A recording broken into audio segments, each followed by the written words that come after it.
박승진 하나금융투자 실장 전화 연결돼 있습니다. 실장님 나와 계시죠? 네, 안녕하십니까? 네. 오늘 시장 분위기가 살벌합니다. 특히 이제 유가부터 볼 텐데 네. WTI가 $100를 넘어서 현재 구간도 $115 선 나타내고 있습니다. 2022년 이후에 처음인데요. 추가 상승 가능성 어떻게 보시는지, 확전될 경우에는 유가는 어디까지 보고 계시는지 궁금합니다. 네, 지금은 일단 불확실성이 정점을 지났다기보다는 진행 중인 구간으로 봐야 되기 때문에 일단은 뭐 말씀하셨던 것처럼 이 러시아 우크라이나 전쟁 상황의 고점이었었던, 그러니까 2022년의 고점이었던 $130 수준까지는 유가 레벨을 좀 열어둬야 될 것으로 좀 생각하고 있습니다. 일단 당시에도 전쟁이 본격화되는 과정에서 이 물류가 막히고 공급 쪽에서의 불확실성 요인들이 부각되면서 유가 상승 압력들이 좀 굉장히 심해졌던 모습들이 있었고요. 지금도 아직까지는 이 정점을 지났다기보다는 이 새로운 이벤트들이 계속 누적되는 과정들이기 때문에 일부 저항선들을 좀 뚫고 지나갈 가능성들이 존재하고 있다고 보시면 될 것 같습니다. 이 참전 국가들이 늘어날 수 있다는 우려가 존재를 하고 있고요. 그리고 또 오늘 아침에 저희 시간으로 이제 전해진 기준으로는 차기 지도자로 무스타바 하메네이 선출되면서 이 군부 중심으로 좀 장기적 경계심이 좀 형성이 되고 있다, 이렇게 좀 볼 수 있을 것 같습니다. 이 직접적인 스탠스가 좀 확인되는 구간들, 그리고 또 이 중동 주변 국가들로의 확산 경로들이 안정되기 시작할 때까지는 일단 추가적인 상승 가능성이 좀 그러니까 투자 심리 쪽에 영향을 계속 좀 미친다고 보시는 게 맞을 것 같고요. 참고로 2022년 하반기 이후에 주가가 안정될 때를 상황을 돌아보면은 결과적으로 이 경기가 결국은 인플레이션 우려 때문에 구매력이 약화되는 이 수요 위축 우려들이 좀 발생을 했었고, 미국 정부 같은 경우는 전략 비축을 굉장히 또 강하게 방출하는 이런 이슈들이 같이 엮였었다는 것도 한번 살펴보실 필요가 있을 것 같습니다. 2022년도에 러시아 우크라이나 사태 때 이 환율 대비했을 때 환율도 그때 치솟았지만 이 유가도 그때 한 $140 갔었나요? 당시에 장중 기준으로 $130 부근까지 WTI 기준으로 올라왔었다라 보시면 될 것 같습니다. 그럼 이번에는 상방 어디까지 열고 보고 계세요? 지금도 일단은 정고점 레벨로 한번 봐야 될 것 같고요. 지금 어쨌든 이 불확실성 요인들이 주 초에 확인되는 과정들이기 때문에 이 확전에 대한 부분들, 그리고 또 이 차기 지도자의 이 스탠스를 직접적으로 확인하는 과정들을 통해 가지고 이 정고점 돌파 여부를 결정하게 될 거라고 생각하고 있습니다. 알겠습니다. 유가의 흐름들 지속적으로 저희 좀 체크해 보도록 하고요. 지금 이게 선물 시장이다 보니까 계속해서 움직입니다. 상방 압력 받고 있는 상황 전해드리고, 환율도 단숨에 지금 1,490원대 위로 올라섰습니다. 1,550원대까지 오를 수 있다는 가능성도 나오고 있는데 어떻게 보고 계십니까? 이렇게 높은 환율이 유지될 경우에는 국내 증시 영향은 어떻게 분석하시는지요? 유가와 마찬가지로 이 원달러 환율도 이 불확실성 국면에서 달러 강세가 진행된다라는 이 영향력 하에 있다고 보시면 될 것 같고요. 지금 결과적으로는 유가가 올라가면서 이 연준의 통화 정책 경로에 대한 의구심이 좀 쌓이고 있다고 보시면 될 것 같습니다. 유가 하향 안정에 대한 그 에너지 가격 안정 흐름이 결과적으로 지금까지 금리 인하 명분도 만들어졌었고 달러 약세의 명분도 좀 되어 왔었던 만큼, 지금 일단 미국이 정책 경로가 바뀐다라는 그림 자체가 달러 강세, 그리고 또 원하는 상대적으로 약세를 갈 수밖에 없는 배경으로 좀 작용하고 있다고 보시면 될 것 같고요. 따라서 말씀하신 것처럼 그동안 저희 원화가, 사실은 우리나라 원화가 그동안도 이 잠재 성장률이나 그리고 또 이 대외 자금 유출, 대미 투자 이런 것들의 불확실성들을 좀 쌓아놓고 있는 상황이었던 만큼, 이 심리적으로는 1,550원 선까지 부근까지 순간적으로 갈 가능성은 일부 어느 정도 열어놓고 봐야 된다고 생각하고 있습니다. 그리고 이 고환율 유지에 대한 전망들이 계속 되는 과정에서는 이 환차손 우려에 대한 부분들, 이게 결국은 외국인 자금 이탈을 가속화시키는 영향들이 좀 나올 수 있다고 보시면 될 것 같고, 이게 결과적으로 지난주에 저희가 한번 봤었던, 그리고 또 오늘 좀 느끼고 있는 이런 부분들을 체감하고 있는 부분으로 보시면 될 것 같고요. 이게 이제 지난해 4분기 이후에 신흥국 중심의 포지션 조정이 굉장히 좀 집중적으로 됐었고, 그 중심에 또 한국, 대만 같은 국가들이 자리해 있었기 때문에 환변동성이 당분간 좀 커질 수밖에 없는 상황으로 보시는 게 맞을 것 같습니다. 네, 달러당 원화 가격 환율은 1,550원까지 이제 저항 라인 잡고 계십니다. 미국의 10년물 국채 금리가 또 급등하고 있는데, 이란 사태가 단기로 끝내지 못할 경우에 금융시장에 어떤 변화를 주목해야 될까요? 네, 일단 유가가 올라가면은 말씀드렸던 것처럼 유가가 인플레이션을 유발하고 통화 정책 경로를 끌어올리면서 일단은 이제 금리를 끌어올리는, 상승시키는 이런 요인들이 좀 있다라 보시면 될 것 같고요. 그리고 이게 결국은 지금 국방 예산을 굉장히 또 미국 쪽에서 많이 쓰고 있다라는 얘기들이 계속 나오고 있습니다. 이란 같은 경우도 전략적으로 이 저가형 드론을 활용해서 이 미국의 고비용 미사일을 소비하도록 유도하고 이게 결국 재정을 부담을 좀 계속 가중시키는 요인들이기 때문에 결국 이 재정 부담 역시도 시장 금리 상승 요인으로 좀 더해진다라고 보시면 될 것 같고요. 이런 과정들에서 일단 금융시장의 불확실성이 좀 커지는 과정 이런 부분들이 좀 있다라 보시면 될 것 같고요. 다만 이게 지금 11월 중간 선거가 미국에 좀 남아 있기 때문에 이 트럼프 대통령 입장에서는 이 현재 상황을 정말 끝까지 밀고 붙여서 정치적으로 이 이란을 굴복시키면서 명분을 가져가든지 아니면은 지금 당장의 경제적 명분을 가지고 어떻게 보면은 좀 생각보다 빠른 종전으로 전환할지 이런 부분들은 이란 정권의 지금 차기 지도자가 선출되어 있기 때문에 이 스탠스들을 확인하면서 이 출구 전략에 대한 고민도 같이 나타날 수 있다라고 생각하시면 될 것 같습니다. 네, 복합적으로 따져봐야 할 부분들이 늘어나고 있습니다. 잠시 후에 바로 이제 시장 분석하겠고요. 전화 연결 여기에서 마치겠습니다. 박승진 하나증권 리서치센터 해외 주식 분석 실장 함께했습니다. 실장님 말씀 고맙습니다. 네, 감사합니다.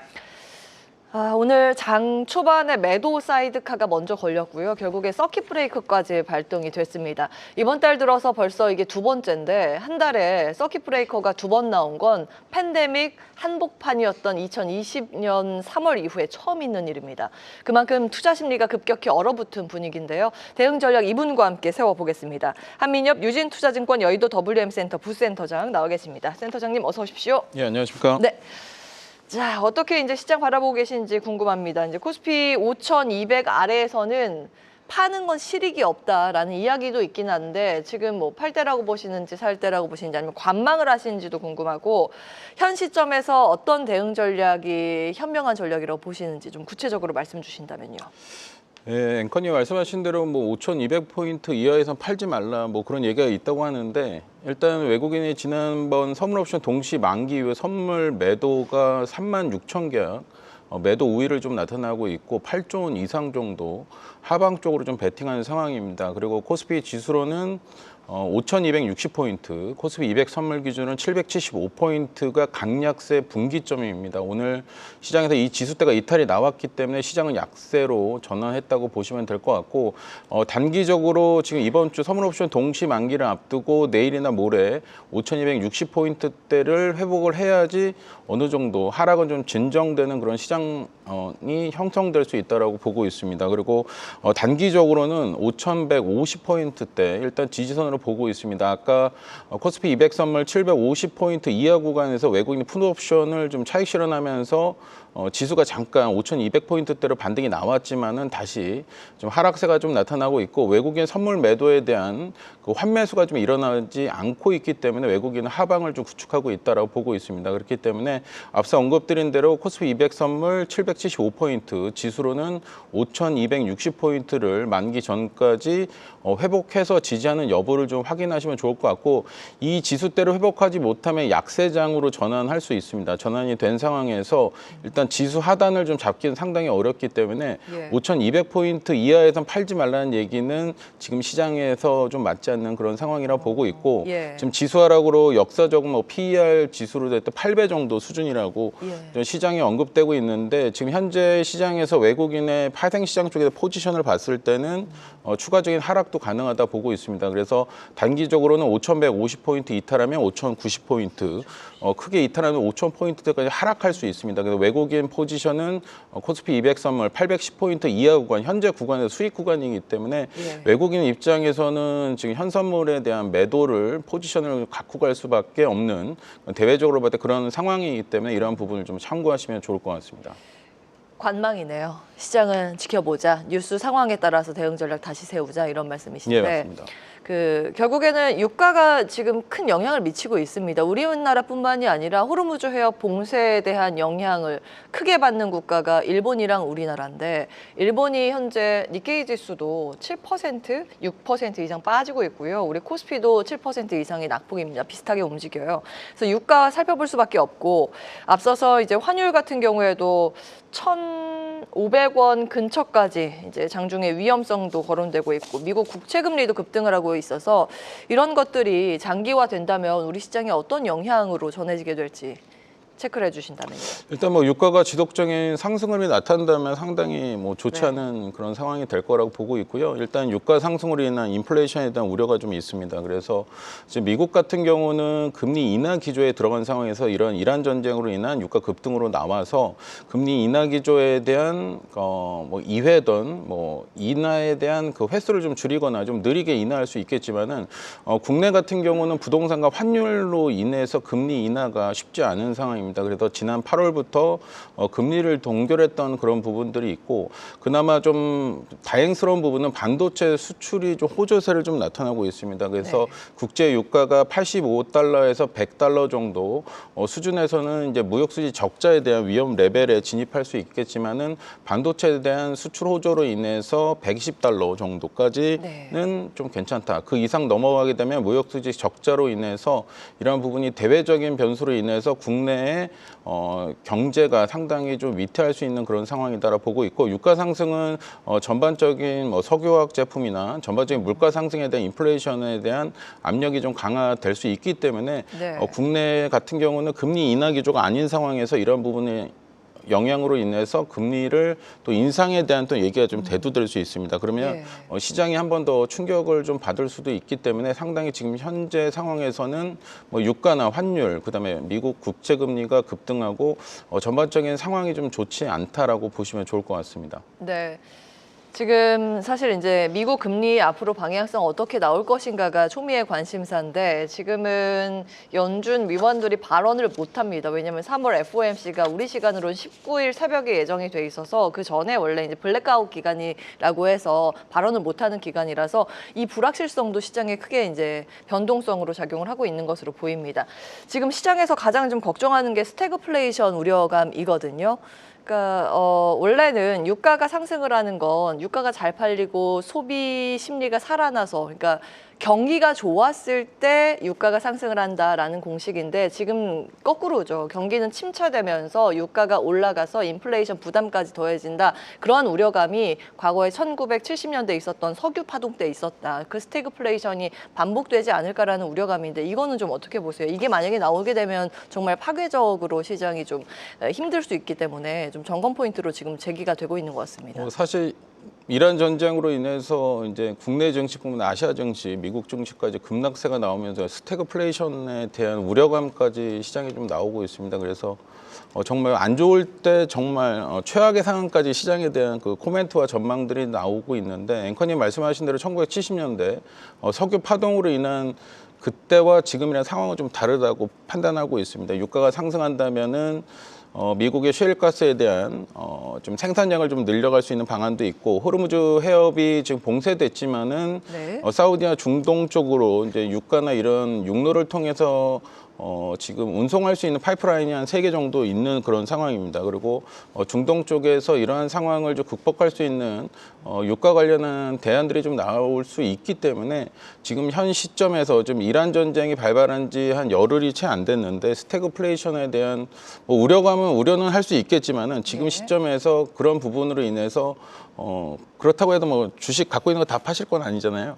그렇기 때문에 이런 우려는 너무 좀 시기상조하지 않나라고 예. 판단하고 있습니다. 오늘 갑자기 이 관련 헤드라인이 미국이랑 우리나라에서 나오기 시작해서 또 점검 차원에서 질문을 드렸습니다. 예. 말씀 주신 것처럼 1970년대랑 지금이랑 좀 다른 점이 있다면 크게 두 가지 포인트인데 세상에서 이제 기름이 차지하는 자리가 예전만큼 크지 않다라는 것. 그러니까 오일 쇼크처럼 경제 전체가 기름의 목줄을 잡히는 구조는 아니라는데 70년대는 세계 에너지원에서 오일이 차지하는 비중이 40% 후반까지 갔거든요. 근데 2024년 기준으로 봤을 때 지금은 30% 아래로 내려왔다라는 점 분석이 되고 있고요.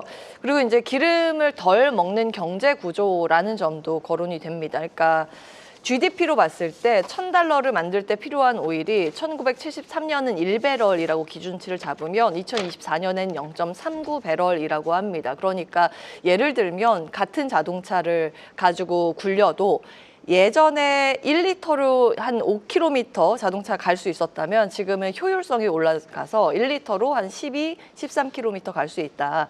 그렇기 때문에 과거는 다르다. 이런 이제 반박도 있습니다. 이제 시장에서 제기되는 분석들이 이렇게 양측면 다 체크를 해드리고요. 시장 대응 전략으로 이제 코스닥 시장 보도록 하겠습니다. 내일 코스닥 액티브 ETF 2종이 출시가 되죠. 삼성 액티브하고 타임폴리오 꽤 큰 비중을 가지고 있는 쪽이에요. 자산운용사. 근데 단기적으로 보면 ETF 출시 직후에 재료 소멸로 또 인식이 되면서 차익 실현 매물 출회 가능성도 있을 텐데 이걸 좀 긍정적으로 보세요? 아니면 지금은 좀 단기 차익 매물 출회가 가능성이 높다고 보세요? 일단은 코스닥 ETF 2종이 좀 내일 출시를 좀 앞두고 있는데 일단 시장 상황이 좋지는 않습니다. 그래서 코스피 시장 자체가 어느 정도 안정화된 다음에 코스닥 시장에 ETF에 편입된 종목들 내일 오픈되겠는데 이런 종목군 중심으로 상승이 나타날 수 있다고 판단하고 있고요.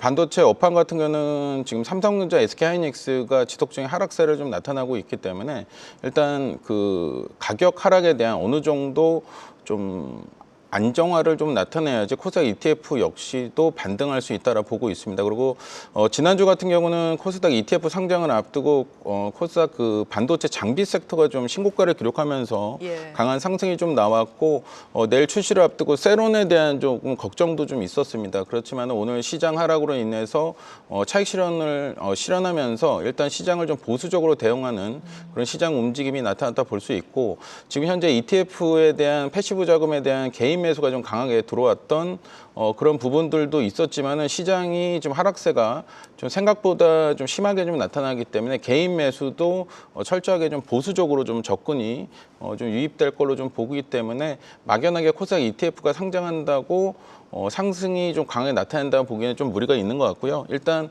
코스피 시장이 안정화된다면은 코스피 시장 대비 코스닥 ETF 관련 종목들의 반등은 더 빠를 수 있다라고 보고 있습니다. 중장기적인 효과 기대감, 단기적으로는 차익 실현 가능성 양 측면 모두 잘 고려해 보시기 바랍니다.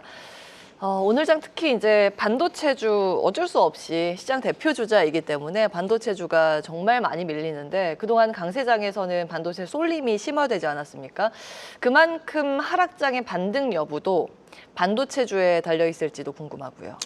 사실 연초에 시장 상승을 이끌었던 업종이 이제 반도체 업종입니다. 그래서 삼성전자와 SK하이닉스에 대한 이익 전망치가 상향 조정되면서 또 시장의 패시브 자금 또 유동성이 풍부한 상황으로 삼성전자와 SK하이닉스에 대한 좀 매수가 좀 강하게 들어왔고요. 이로 인해서 AI 관련한 파생되는 또 수혜를 입을 수 있는 업종까지 동반적으로 강세 보이면서 지수를 6,000포인트 이상까지 좀 올라왔습니다. 그렇기 때문에 지금 시장에 조정이 나온다면 이러한 시장을 주도했던 업종 중심으로 매수가 다시 유입될 수 있고 반도체 업종에 대한 이익 성장은 아직까지는 긍정적이다라 보고 있습니다. 메모리 가격도 아직까지 강세를 좀 나타나고 있기 때문에 시장의 반등은 삼성전자와 SK하이닉스를 중심으로 시장의 상승이 나타나게 된다면 두 종목을 중심으로 나타날 수 있다라 보고 있습니다. 반도체 투톱 지금 자리 괜찮다고 보세요? 그거는 뭐 지수 아까 말씀드린 5,260포인트대 회복을 하면은 그때 삼성전자, SK하이닉스를 적극적으로 매수하시면 좋을 것 같습니다. 지금은 관심권에서 흐름을 잘 보다가 시장이 어느 정도 바닥 부근에 왔을 때 반도체 투톱은 매수의 상위로 잡아놓고 대응을 할 필요가 있다는 의견 주고 계십니다. 방산주 볼까요? 중동 리스크에 사실 방산주가 들렸다가 이제 상승을 꽤 강하게 했다가 오늘은 상승분 반납하면서 약세로 전환이 됐는데 이 지정학적 리스크로 인해서 방산주가 보통 길게 또 반응을 보이기도 합니다. 오늘의 하락을 어떻게 보시는지? 일단은 이란 전쟁 발생 이후 방산 업종이 좀 강세를 좀 나타냈습니다. 대공 무기 체계에 대한 중요성이 부각되면서 LIG 넥스원 또 레이더 그 방공 관련한 또 시스템 관련해서 하나 시스템이 강세를 보였는데 유가 상승으로 인해서 전반적인 시장이 조금 좋지 않은 그런 상황이 됨에 따라서 단기적인 기대감으로 상승했던 이런 방산주에 대한 차익 실현에 대한 부분들이 많이 작용하면서 오늘 하락세로 좀 전환했다고 판단하고 있고요.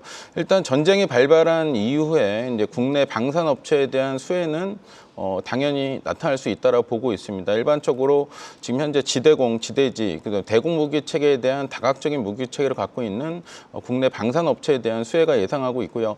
단기적 단기적으로는 지금 차익 실현 물량이 나오면서 좀 현금화하려는 그런 움직임으로 인해서 오늘 하락을 나타냈지만은 오히려 이란 전쟁이 끝나고 나서 유럽이나 뭐 중동, 그다음 미국을 비롯해서 자주 국방에 대한 또 무기에 대한 신무기로 교체하려는 수요가 좀 빠르게 나타날 수 있다고 판단하고 있습니다. 그렇기 때문에 이런 부분을 봤을 때는 중장기적으로는 수혜가 예상한다라고 보고 있습니다. 전쟁이 좀 빨리 끝나야겠습니다만 이제 방산주, 주식 투자의 관점에서 보면 전쟁 이후에도 무기를 이제 비어있던 것도 확충을 해야 하고 새로운 무기로 또 전환을 해야 하고 이런 수요가 있기 때문에 통상적으로 긴 관점에서는 방산주의 긍정평가가 나오곤 합니다. 근데 거기에 이제 말씀을 같이 더해주신 거고요. 근데 조선이 원래 이제 방산이랑 같이 움직이지 않습니까? 그래서 예, 조선이 예. 좀 강한 흐름을 보였다가 지금 또 하락 전환이 돼서 걱정이기도 하고 지금 같은 시장에서 좀 방어를 해줄 수 있는 섹터가 무엇인지도 의견 같이 주신다면요.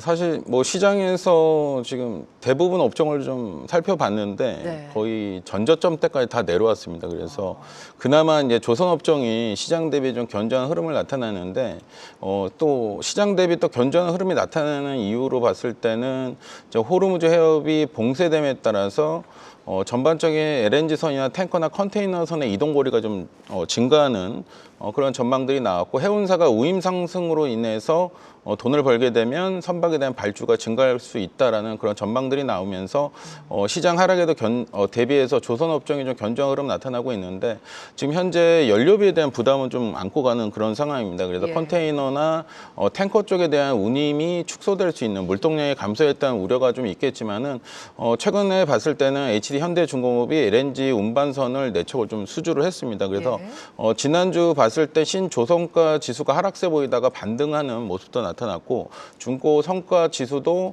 좀 반등한 그런 상황이 나타났기 때문에 이러한 전반적인 지표는 상당히 긍정적이다라고 보고 있습니다. 그리고 지금 이란 전쟁으로 인해서 탱커나 LNG 운반선 전반적인 LNG에 대한 에너지의 중요성이 부각되면서 궁극적으로는 발주가 좀 증가할 수 있는 그런 상황으로 놓여지게 된다라고 보기 때문에 금융주보다는 조선 업종에 대한 방어주 개념으로 접근하시는 게 맞다라고 판단하고 있습니다. 조선, 방산, 반도체 이렇게 일단은 주목을 하고 계시고 자 마지막으로 그 현재 상황 사실 대응하기가 좀 쉽지는 않습니다. 그래서 투자자들이 할 수 있는 게 어떤 게 있을지 좀 대안을 말씀을 해주신다면요. 마무리 전략. 사실 뭐 단기적으로 시장이 급락세가 나타났고 저희가 좀 겪어보지 못한 전쟁으로 인해서 뭐 시장의 충격이 큰 상황입니다. 그래서 지금 시점에서는 뭐 이란 전쟁이 좀 장기전으로 갈지는 아직 모르겠지만은 전반적인 이러한 상황에서 유가까지 뭐 단기적으로 너무 좀 급등하는 모습들을 나타나고 있고 지수도 너무 급락세를 좀 나타나고 있는 그런 상황이기 때문에 이럴 때 있을 때 뭐 보수적으로 좀 시장을 좀 접근하시면 좋을 것 같고요. 만약에 주가가 뭐 단기적인 급락세가 나온 이후로 만약에 이란 전쟁에 대한 긍정적인 시그널이 나온다면은 급반등할 수 있는 여지가 있다라고 보고 있기 때문에 시장 하락에 동참해서 뭐 투매하거나 매도를 하는 것보다는 일정 부분은 주식을 보유하고 있지만은 매수는 조금 보수적으로 접근하시면서 전반적인 뉴스 플로우에 따라서 시장을 좀 대응하시는 게 맞다라고 판단하고 있습니다. 예. 예측보다 대응의 영역입니다. 한민엽 유진투자증권 부센터장 함께했습니다. 말씀 고맙습니다. 예, 감사합니다.